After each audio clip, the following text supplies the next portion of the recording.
ఏమంటివి జాతి నెపమున సూతసుతుల కింద నిలువ అర్హత లేదందువా? ఎంత మాట! ఇది ఛాత్ర పరీక్ష గాని క్షత్రియ పరీక్ష కాదే.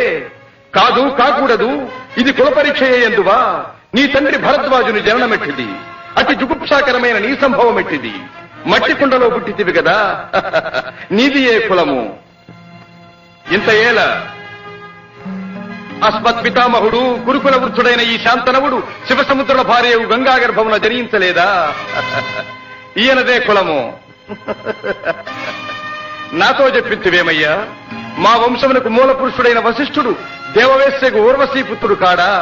అతడు పంచమజాతి కన్య అయిన అరుంధతి ఎందు శక్తిని, ఆ శక్తి చండాళాంగన ఎందు పరాశరుని, ఆ పరాశరుడు పల్లెపొడిచైన మత్స్యగంధి ఎందు మా తాత వ్యాసుని, ఆ వ్యాసుడు విధవరాండ్రైన మా పితామహి అంబికతో మా తండ్రిని, పితామహి అంబాలికతో మా పినతండ్రి పాండురాజును, మా ఇంటి దాసితో ధర్మ నిర్మాణ చనుడని మీచే కీర్తించబడుతున్న ఈ విదురదేవుని కనలేదా?